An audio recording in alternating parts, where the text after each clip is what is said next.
The secret to maximizing your impact as a leader comes from a principle discovered by a 19th century economist. Vilfredo Pareto figured out that 80% of the land in Italy was owned by 20% of the people. And this 80-20 idea holds true in management, leadership, and all sorts of other areas besides. In lots of businesses, 80% of your income will come from 20% of your customers. And in most places, 80% of your problems will come from just 20% of the stuff you do. So to be an 80-20 leader, you have to leverage this principle to have the most impact. Now, how do you do that? Well, first, find the 20% of stuff your team does that carries 80% of the problems and tackle those issues first. It might be the one process that causes headaches for everyone on your team, one customer who's always a nightmare to deal with, or one colleague that's always a nightmare to deal with.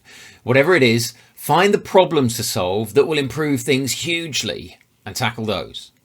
Second, find the 20% of your team's work that brings 80% of their impact on your organization. And make sure that everyone on the team knows what it is and focuses hard on it. What's the process your team runs that everyone else relies on? What's the hour of the day or the time of year that really matters for your corner of the business? Sit down with your team, go through everything you do, and work out the one or two really big important tasks that everything else hangs on. Then make sure you get those right and improve them if you can. And third, find the 20% of your work that delivers 80% of your value to the team and zero in on that. That stuff is your important work. The things that only you can do because of your position or your knowledge and experience or your personality. Those are the things that will really make a difference.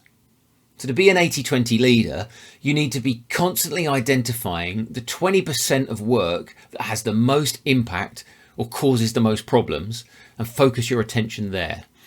And to do that, you really need a new way to manage your to-do list and get control of your inbox. So you should probably watch this video next, where I show you exactly how to do that. So go, I'll see you there.